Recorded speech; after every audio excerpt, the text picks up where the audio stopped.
Hello बच्चों, कैसे हो आप सब। आई होप के आप सब अच्छे होंगे। आप घर पे रहिए, अच्छे रहिए। बार बार आप लोग को बोला जा रहा है कि घर से बाहर ना निकले और जब भी निकले मास्क पहन के निकले और आवश्यकता पड़ने पर ही घर से बाहर निकले। ठीक है, आज हम वेब ऑप्टिक्स का लेक्चर नंबर 8 में प्रकाश का ध्रुवण यानी पोलराइजेशन ऑफ लाइट क्या होती है, इसको हम आज स्टडी करेंगे। तो अभी तक मैंने पिछले वीडियो में वीडियो नंबर में वेव ऑप्टिक्स के इंटरफ्रेंस और डिफ्रैक्शन के बारे में यानी विवर्तन और व्यतिकरण के बारे में हमने एक्सप्लेन किया है। आज हम बात करेंगे पोलराइजेशन यानी प्रकाश का ध्रुवण के बारे में। पोलराइजेशन जैसे लाइट का प्रॉपर्टी होती है, यानी कि पोलराइजेशन यानी लाइट की जो प्रॉपर्टी है, रिफ्लेक्शन, रिफ्लेक्शन, इंटरफेरेंस, डिफ्रैक्शन, परावर्तन, अपवर्तन, व्यतिकरण, विवर्तन, ये सब जितने भी प्रॉपर्टी लाइट के हैं जनरली इन टू वेव्स में आप एक्सप्लेन कर सकते हो। ठीक है, टू वेव में जो वेव होती है वो जनरली आपकी टू टाइप्स के होते हैं। पहला ट्रांसवर्स और वेव और लॉन्गिट्यूडनल वेव यानी अनुप्रस्थ तरंगे और अनुदैर्ध्य तरंगे। प्रकाश की जितनी भी प्रॉपर्टी है इन दोनों वेव से आप एक्सप्लेन कर सकते हो। ठीक है, तो अनुप्रस्थ तरंगे, अनुप्रस्थ तरंगे क्या होती है, जो ये क्या कहते हैं, मीडियम के जो कण होते हैं यानी मीडियम के जो कण होते हैं वह प्लेन प्रोपेगेशन यानी वेव प्रोपेगेशन जिधर आपका तरंग संचरित करना है यानी वेव प्रोपेगेशन जिधर तरंग आपका संचरित करता है उस डायरेक्शन यानी कि उसके परपेंडिकुलर डायरेक्शन में क्या करता है, ट्रैवल करता है। आप जानते हो, ठीक है, पिछले मैंने वीडियो अपलोड किया है। तो आप जानते हो कि अनुप्रस्थ तरंग यानी ट्रांसवर्स वेव जो होते हैं वह प्लेन यानी कि वेव प्रोपेगेशन के परपेंडिकुलर डायरेक्शन में मूव करते हैं और ये ऊपर वाले को कहते हैं क्रिस्ट और नीचे वाले को कहते हैं ट्रंक यानी कि श्रिंग और गर्त होते हैं। ठीक है, आइए अनुदैर्ध्य यानी लॉन्गिट्यूडनल वेव क्या होती है। इसमें आपका कंप्रेशन और रेयरफैक्शन होता है और ये जो होते हैं वेव प्रोपेगेशन के पैरेलल होते हैं।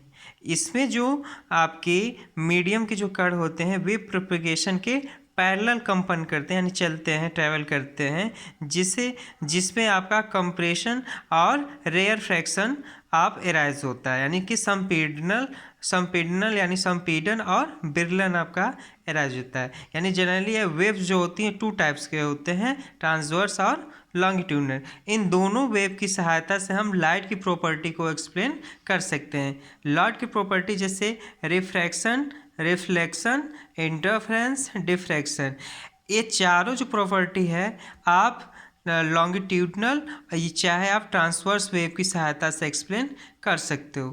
बट जो पोलराइजेशन की यानी कि जो पोलराइजेशन ऑफ लाइट यानी कि लाइट की जो ध्रुवण की जो प्रॉपर्टी है ये से आपके सिर्फ अनुप्रस्थ तरंगे के द्वारा ही आप एक्सप्लेन कर सकते हो। यानी कि बस अगर आप पोलराइजेशन जो होता है ट्रांसवर्स वेव के कारण ही होता है, यानी एक तरह से कह सकते हैं कि जो पोलराइजेशन ऑफ लाइट है, प्रकाश का ध्रुवण होता है, वह अनुप्रस्थ तरंगे का एक प्रॉपर्टी है यानी वेव का एक प्रॉपर्टी है। यानी कि सारे जो प्रॉपर्टी ये जो लाइट की प्रॉपर्टी है अपवर्तन, परावर्तन, व्यतिकरण और विवर्तन, ये दोनों वेव की सहायता से आप इसको एक्सप्लेन कर सकते हैं। लेकिन जो पोलराइजेशन प्रकाश का ध्रुवण है वह सिर्फ आप अनुप्रस्थ तरंगे की सहायता से ही आप इसको एक्सप्लेन कर सकते हो। इसीलिए कहा जाता है कि जो लाइट है, light can be polarised but sound can not be. ठीक है, यानी कि जो लाइट है वो पोलराइज्ड हो सकती हैं लेकिन जो साउंड है वह नहीं हो सकता। यानी प्रकाश का ध्रुवण होता है लेकिन ध्वनि का ध्रुवण नहीं होता है। ठीक है, ऐसे हम कर सकते हैं। यानी कि जो ध्वनि का एयर में जो होता है आपका ध्रुवण नहीं होता है और लाइट का जो होता है ध्रुवण लाइट पोलराइजेशन वह होता है। ठीक है, तो ये जनरली बोला जाता है। आइए, जो लाइट का जो होता है नेचर वो इलेक्ट्रोमैग्नेटिक वेव होता है। ठीक है, जो लाइट का है आपका वो इलेक्ट्रोमैग्नेटिक वेव होता है। नेचर जो होता है इलेक्ट्रोमैग्नेटिक रूप में होती है, ठीक है। और ये आपका इलेक्ट्रिक फील्ड वेक्टर और इसको मैग्नेटिक फील्ड वेक्टर कहते हैं, ठीक है। यानी कि इसको ई इलेक्ट्रिक फील्ड को ई और बी आपका मैग्नेटिक फील्ड, ठीक है। तो एक मान लीजिए यहाँ पे आपका ये इलेक्ट्रिक फील्ड की डायरेक्शन वाई एक्सिस के अलोंग है और ये जेड एक्सिस के अलोंग आपका वेव प्रोपेगेशन हो रहा है, यानी जो वेव आपका चल रहा है वह जेड एक्सिस के पैरेलल चल रहा है। तो वाई एक्सिस के जो मीडियम होंगे, यानी कि वाई एक्सिस के जितने भी कण होंगे वो जेड एक्सिस के पैरेलल परपेंडिकुलर आपका क्या करेंगे, परपेंडिकुलर आपका ये ट्रेवल करेंगे किधर, प्लेन प्रोपेगेशन की डायरेक्शन में। इलेक्ट्रिक फील्ड के जितने भी कंपोनेंट्स होंगे ये यानी कि इलेक्ट्रिक फील्ड के जितने भी कंपोनेंट होंगे वह जेड एक्सिस यानी कि प्लेन आपके जो वेव प्रोपेगेशन है उसके लंबवत डायरेक्शन में आपका ट्रेवल करेंगे, ठीक। इसी तरह मान लेते हैं ये एक्स एक्सिस है, तो जो मैग्नेटिक फील्ड है ये आपका इस डायरेक्शन में है, तो जो इसके जो कंपोनेंट होंगे ये क्या होंगे, जेड एक्सिस के आपका एलॉन्ग आपका परपेंडिकुलर डायरेक्शन में मूव करेंगे, ठीक है। तो ये आपका लाइट जो होती है इलेक्ट्रोमैग्नेटिक वेव की होती है और ये दोनों यानी कि एक्स एक्सिस के यानी कि जो वेव प्रोपेगेशन है उसके एलॉन्ग लंबवत यानी कि परपेंडिकुलर डायरेक्शन में मूव करते हैं, ठीक है। और पोलराइजेशन यानी कि जो पोलराइजेशन ऑफ लाइट है उसको कैसे रिप्रेजेंट करते हैं, ठीक है। ऑर्डिनरी लाइट या अनपोलराइज्ड लाइट, ठीक है। ऑर्डिनरी लाइट या अनपोलराइज्ड लाइट को हम इस टाइप से हम शो करते हैं, इस टाइप से, ठीक है। ये जो आपका इस टाइप से, तो ये प्लेन इसको कहते हैं परपेंडिकुलर, ये जो है आपका पेपर प्लेन के परपेंडिकुलर है, ये ऐसे, ठीक है, यानी ऐसे प्लेन परपेंडिकुलर, ठीक है। तो इसके लंबवत यानी कि परपेंडिकुलर है, ठीक है। और ये डॉटेड आपका प्लेन परपेंडिकुलर है, ये लंबवत डायरेक्शन में। और जो प्लेन पोलराइज्ड लाइट होती है ये पेपर प्लेन के पैरेलल होती है, ठीक है। ये पैरेलल और ये परपेंडिकुलर, यानी कि यहाँ पे डॉटेड शो नहीं किया जाता है, यानी कि ये पैरेलल है, ठीक है। ये वेव प्रोपेगेशन यानी कि वेव जो जिधर प्रोपेगेशन होता है उसके पैरेलल ये संचरित होता है प्लेन पोलराइजेशन ऑफ लाइट, यानी इस डायरेक्शन यानी पेपर प्लेन के क्या है, पैरेलल है, ठीक है। और ये क्या है, परपेंडिकुलर। जो अनपोलराइज्ड लाइट होता है वेव प्रोपेगेशन के परपेंडिकुलर होता है और पोलराइज्ड लाइट जो होता है वह प्लेन पेपर के समांतर यानी कि पैरेलल होता है, ठीक है। अब आइए देखते हैं ध्रुवण क्या होता है, प्रकाश का ध्रुव यानी पोलराइजेशन ऑफ लाइट कैसे होती है पोलराइजेशन। तो जो लाइट होती है वो आप जानते हो इलेक्ट्रोमैग्नेटिक लाइट होती है, वेव होती है। जो लाइट होती है वो लाइट का नेचर क्या है, इलेक्ट्रोमैग्नेटिक वेव होती है, जिसमें हम इलेक्ट्रोमैग्नेटिक वेव यानी इलेक्ट्रिक फील्ड और मैग्नेटिक फील्ड, तो जो हमारी आँख है, जो लाइट जो मतलब हम लोग की जो आँख होती है वो सिर्फ इलेक्ट्रिक फील्ड को ही मेजर कर सकती है यानी देख सकती हैं, या हम लोग देख सकते हैं, एनालाइज कर सकते हैं, ठीक है। तो जब भी हम लेंगे ई को लाइट वेक्टर की बात करेंगे, मैग्नेटिक फील्ड की बात नहीं करेंगे। जितने भी हम करेंगे हम इलेक्ट्रिक फील्ड को लेते हैं, मैग्नेटिक फील्ड को नहीं लेते हैं, ठीक है। तो जो लाइट है आपका इलेक्ट्रोमैग्नेटिक नेचर की होती है और जो सोर्स ऑफ लाइट यानी जो लाइट होती है, ठीक है, लाइट जहाँ से निकलती है, जो लाइट का सोर्स होती है उसमें लार्ज नंबर ऑफ एटम्स या मॉलिक्यूल्स होती है, यानी उसमें लार्ज यानी असंख्य जो आपके छोटे छोटे कण होते हैं या मॉलिक्यूल्स होते हैं, आप जानते हो। यानी कि जो लाइट है हम जानते हैं इलेक्ट्रोमैग्नेटिक नेचर की होती है, ठीक है। और हमारे आँखों के लिए या एनालाइज के लिए हम इलेक्ट्रिक फील्ड को ही हमेशा मेजर करेंगे। और किसी लाइट सोर्स यानी जो लाइट का सोर्स होता है, जहाँ से भी लाइट आती है, ठीक है, जो लाइट का सोर्स होता है उसमें लार्ज नंबर ऑफ एटम यानी छोटे छोटे बहुत सारे असंख्य कण होते हैं या मॉलिक्यूल्स होते हैं, ठीक है।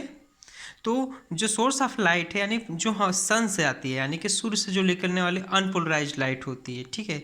जो सूर्य से निकलती है अनपोलराइज्ड, बल्ब से निकल रही है वो अनपोलराइज्ड, जितनी भी है आपका सब क्या है, अनपोलराइज्ड लाइट है, ठीक है। अब इसको आइए देख लेते हैं कैसे मेजर करते हैं। एक ट्रांसवर्स प्लेन है, मतलब परपेंडिकुलर आपका प्लेन है, ट्रांसवर्स प्लेन यानी परपेंडिकुलर प्लेन है, और ये जो जेड है इसको शो कर रहे हैं, ये आपका वेव प्रोपेगेशन यानी कि वेव प्रोपेगेशन का डायरेक्शन को शो करता है। ठीक है, वेव प्रोपेगेशन के डायरेक्शन को शो कर रहा है। और ये आपका वाई एक्सिस है, ये इलेक्ट्रिक फील्ड यानी ये आपका इलेक्ट्रिक फील्ड मान लेते हैं, इलेक्ट्रिक फील्ड है। और ये वाई एक्सिस आपका, ये वाई एक्सिस है, और जेड एक्सिस, जेड एक्सिस में वेव प्रोपेगेशन हो रहा है यानी कि यहाँ से वेव आपका ट्रेवल कर रहे हैं। ठीक है, इस डायरेक्शन में आपका अलॉन्ग में ट्रेवल करेंगे। ठीक है, तो इलेक्ट्रिक फील्ड का हम देखते हैं इलेक्ट्रिक फील्ड में, तो ये जो पॉइंट है, ठीक है, ये जो पॉइंट सोर्स है, इस पॉइंट सोर्स में यानी कि हमने क्या बोला, सोर्स ऑफ लाइट, यानी कि लाइट जितने में, यानी कि लाइट जो निकलती है सन से, उसमें बहुत सारे छोटे छोटे पार्टिकल्स है। यानी मान लेते हैं ये हर एक अलग अलग अपना डायरेक्शन में इस हर एक एक्सिस के अलोंग परपेंडिकुलर क्या करेंगे, ट्रेवल करेंगे। ठीक है, तो यहाँ से यदि जेड एक्सिस में जाएंगे तो ये भी क्या करेंगे, परपेंडिकुलर डायरेक्शन मूव करेंगे, और जेड एक्सिस में भी आएंगे तो प्लेन प्रोपेगेशन। यदि जो वेव प्रोपेगेशन की डायरेक्शन जेड एक्सिस में है तो इधर भी परपेंडिकुलर होंगे। यदि वेव प्रोपेगेशन एक्स एक्सिस के अलॉन्ग है तो यहाँ के कण जो हैं परपेंडिकुलर होंगे, वाई में होंगे। तो यानी कि हर एक पॉइंट, यानी कि हर एक जो मॉलिक्यूल्स है उसकी इलेक्ट्रिक फील्ड में अपनी अलग अलग एक क्या होगी, जो डायरेक्शन होगी, वह वेव प्रोपेगेशन के अलॉन्ग, मतलब वेव प्रोपेगेशन के परपेंडिकुलर मूव करेगा। ठीक है, उसी डायरेक्शन में परपेंडिकुलर आपका मूव करेगा। तो ये जो सारे सोर्सेस है, जो लाइट के जो ऑल पार्टिकल्स से है अलग अलग डायरेक्शन में आपका तो मूव करते हैं परपेंडिकुलर, तो इसी को हम कहते हैं अनपोलराइज्ड लाइट। यानी कि जो हमें सन से प्राप्त होती है या बल्ब से प्राप्त होती है वह अनपोलराइज्ड लाइट या ऑर्डिनरी लाइट, इसी को हम कहते हैं अनपोलराइज्ड या ऑर्डिनरी लाइट। ठीक है, अब यदि इसको हम ऐसे रिप्रेजेंट कर सकते हैं, ठीक है, ये आपका ऑर्डिनरी यानी कि एक पॉइंट है, ये पॉइंट है आपका पेपर प्लेन परपेंडिकुलर, यानी पेपर जो प्लेन है उसके परपेंडिकुलर है। ठीक है, इसके लॉन्ग है ऐसे। ठीक है, इसके डायरेक्शन में सारे जो मॉलिक्यूल्स है उसके डायरेक्शन, यानी ये जो आपका छोटे छोटे ये जो एरो शो कर रहे हैं, ये इलेक्ट्रिक फील्ड की डायरेक्शन को शो करते हैं हर एक्सिस के अलॉन्ग। ठीक है, किसी एक पर्टिकुलर को हम लेते हैं, किसी एक पर्टिकुलर मॉलिक्यूल्स को देखते हैं तो एक्स वाई जेड एक्सिस में अलॉन्ग आपका मूव करते हैं। ठीक है, परपेंडिकुलर यानी, और इसी को हम ऐसे यानी कि ऐसे शो कर सकते हैं, ये वेव प्रोपेगेशन का डायरेक्शन है, और ये पेपर प्लेन के परपेंडिकुलर पॉइंट जो है आपका, जो हर एक आपका जो मॉलिक्यूल्स है वो वेव प्रोपेगेशन के अलॉन्ग परपेंडिकुलर आपका मूव करते हैं। ठीक है, तो ये आपका अनपोलराइज्ड लाइट है। ठीक है, पोलराइज्ड लाइट किसे कहते हैं, पोलराइज्ड लाइट को समझने के लिए अनपोलराइज्ड लाइट को समझना बहुत इंपॉर्टेंट है। तो हमने देखा कि अनपोलराइज्ड लाइट क्या होती है, आपने देखा है। ठीक है, अब पोलराइज्ड लाइट का किसी ऑर्डिनरी लाइट डिफिनीशन क्या हो जाएगा, डिफिनीशन है किसी ऑर्डिनरी लाइट को, किसी अनपोलराइज्ड लाइट को किसी एक एक्सिस, यानी किसी अनपोलराइज्ड लाइट को किसी एक एक्सिस के एक ही डायरेक्शन में पास करना, पैरेलल पास करना ही पोलराइज्ड लाइट करते हैं। यानी लीनियर, किसी भी ऑर्डिनरी लाइट को, अनपोलराइज्ड लाइट को किसी एक डायरेक्शन में एक्स वाई जेड, किसी एक डायरेक्शन में पैरेलल या लीनियर प्राप्त करना ही पोलराइज्ड लाइट कहलाती है। ठीक है, तो आइए इससे एक्सपेरिमेंट से समझ लेते हैं। एक अनपोलराइज्ड लाइट, एक आपका ये जो आपका डोरी है, ठीक है, डोरी है, डोरी आपका ऐसे ऐसे आप देख सकते हो, ऐसे ऐसे मूव कर रहा है। ठीक है, मान लीजिए, और एक रिजिड सपोर्ट से हम इसको बांध दिए हैं। ठीक है, एक हम रिजिड सपोर्ट से इसको हम बांध दिए हैं। ठीक है, यानी यहाँ पे रिजिड सपोर्ट है, हम मिरर से बांध दिए हैं। ठीक है, अब अनपोलराइज्ड लाइट को हम स्लिट S1 से गुजारते हैं तो यहाँ पे बहुत सारे ऑर्डिनरी लाइट है। ठीक है, तो ये स्लिट से केवल वही होगा जो इस स्लिट के क्या होंगे, पैरेलल होंगे, वही इस स्लिट से आपका क्या होगा, पास होगा। और पास होने के बाद हमें यहाँ पे पोलराइज्ड लाइट हमें प्राप्त होगी। ठीक है, ये आपका हमके पोलराइज्ड लाइट प्राप्त होगा। तो जो ये स्लिट S1 है ये पोलराइजर होता है। ये स्लिट क्या है? पोलराइजर, यानी कि ध्रुवण, यानी कि पोलराइजर का कार्य करता है ये। और ये जो लाइट पास होती है यहाँ से, ये पोलराइज्ड लाइट होती है।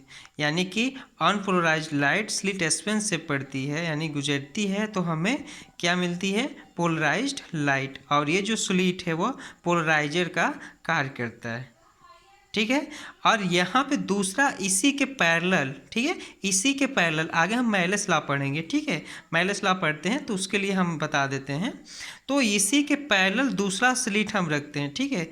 और यहाँ से ये आपका जो ध्रुवण यानी कि पोलराइज्ड लाइट हमें प्राप्त हुई है इस स्लिट यानी कि S2 जिसे हम एनालाइजर कहते हैं, ठीक है। इसे पोलराइजर और इसे एनालाइजर यहाँ से पास करते हैं तो फिर हमें उतनी ही इंटेंसिटी के हमें क्या है यहाँ पे पोलराइज्ड लाइट मिलती है। यानी कि यहाँ पे आपकी इंटेंसिटी I0 इक्वल टू मान लीजिए 4 है, तो यहाँ भी हमें उसी ही यानी कि मैक्सिमम इंटेंसिटी की हमें यहाँ भी सेम आपका इंटेंसिटी यहाँ का, यानी जितना आपका स्लिट S1 से ध्रुवित प्रकाश होगा उतनी ही आपका इंटेंसिटी का हमें स्लिट 2 से भी जो लाइट पास होगी वहाँ पे हमें मैक्सिमम इंटेंसिटी मिलेगी। यदि यहाँ पे I0 है तो यहाँ भी आपको हमें I0 मिलेगा, ठीक है। किसी यानी कि अनपोलराइज्ड लाइट को किसी स्लिट S1 से गुजारते हैं तो स्लिट से गुजर यानी S1 से वही लाइट पास होगा जो स्लिट के क्या होंगे? पैरेलल होंगे।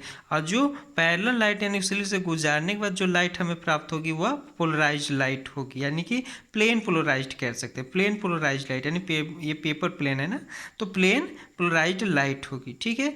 और इसे जो स्लिट्स S1 का जो कार्य करते हैं पोलराइजर, एज ए पोलराइजर का कार्य करता है, ठीक है। और स्लिट S2 दूसरा यूज करते हैं वो एनालाइजर का कार्य करता है। जो यहाँ पे इंटेंसिटी मिलती है वही इंटेंसिटी आपको यहाँ भी मिलती है। यानी कि ऑर्डिनरी लाइट को प्लेन पोलराइज्ड लाइट में कन्वर्ट करना किसी लीनियर, ठीक है, किसी लीनियरली पोलराइज्ड लाइट में पास करने की क्रिया को लाइट का पोलराइजेशन कहते हैं, ठीक है। यानी कि पोलराइजेशन ऑफ लाइट का ऑर्डिनरी लाइट को पैरेलल या लीनियर में चेंज करना ही आपका क्या कहलाता है? पोलराइजेशन। अब इस स्लिट S1 और S2 है तो यदि हम S2 को घुमा देते हैं यानी कि रोटेट करवाते हैं तब क्या होगा इसके इंटेंसिटी में, उसको आइए देख लेते हैं। जब हम जो प्लेन यानी अनपोलराइज्ड लाइट है अगर उसे स्लिट S1 से गुजारते हैं यानी कि पोलराइजर से गुजारते हैं, ठीक है, तो हमें जो प्लेन पोलराइजेशन जो आपका पोलराइजेशन लाइट में हमें प्राप्त हुई, ऑब्जर्व हुई है, यदि हम स्लिट S1 को यहाँ पे रोटेट कर देते हैं, यदि हम इसको स्लिट को रोटेट कर देते हैं, ठीक है, तो जो यहाँ से लाइट पास होगी ये पोलराइज्ड लाइट होगी। लेकिन यहाँ पे जब ये इस स्लिट S1 के इसके क्या होगा? परपेंडिकुलर होगा। यदि ये इसके परपेंडिकुलर होगा तो जो यहाँ पे जो आपकी इंटेंसिटी होगी वह मिनिमम ऑब्जर्व होगी, ठीक है। यानी कि यहाँ पे यदि आपका इंटेंसिटी I0 इक्वल टू 2 है या 4 है तो यहाँ पे आपका जो इंटेंसिटी आपका 2 मिल सकता है, ठीक है। यानी कि यदि हम पोलराइज्ड लाइट को स्लिट S1 से गुजारते हैं और फिर उसी को अगर स्लिट S2 से गुजारते हैं, रोटेट करते हैं, तो जब S1 S2 के यानी S2 जो है S1 के परपेंडिकुलर हो जाता है घुमाने के बाद, तो वहाँ पे जो इंटेंसिटी आपकी कितनी होती है? मिनिमम आपको ऑब्जर्व होती है। यानी कि जो इंटेंसिटी होती है वहाँ पे आपका मिनिमम ऑब्जर्व होती है, यानी कि कम तीव्रता की आपका वहाँ पे लाइट आपको मिलती है। कब? जब स्लिट S2 S1 के क्या हो जाता है? लंबवत हो जाता है, ठीक है, यानी कि परपेंडिकुलर हो जाता है। तो यदि आपका स्लिट S1 और S2 क्या है? परपेंडिकुलर है, तो आयाम में आपका कोई इफेक्ट नहीं होता है। यदि आप इसको रोटेट कर देते हैं तो आयाम का आपका क्या हो जाता है? शून्य हो जाता है, यानी इसके परपेंडिकुलर हो जाता है, यानी कि लाइट इस साइड पास नहीं होती है, जिससे आपका मिनिमम इंटेंसिटी का आपका ऑब्जर्व होता है, ठीक है, लाइट। तो आई होप कि आप पोलराइजेशन समझ गए होंगे कि किसी भी ऑर्डिनरी या अनपोलराइज्ड लाइट को लीनियरली किसी एक डायरेक्शन के एलोंग प्राप्त करना, यानी कि लाइट को किसी एक एक्सिस के एलोंग पैरेलल प्राप्त करना या लीनियर प्राप्त करने की क्रिया को लाइट की पोलराइजेशन कहते हैं। ठीक है, यह केवल ट्रांसवर्स वेव यानी कि ट्रांसवर्स वेव में ही हो सकता है, बाकी आपका लॉन्गिट्यूडनल वेव में नहीं होता है। ठीक है, और जो पोलराइजेशन यानी कि पोलराइजन का जो कार्य करता है और एनालाइजर, तो उसे यहाँ पे हम स्लिट यूज किए हैं।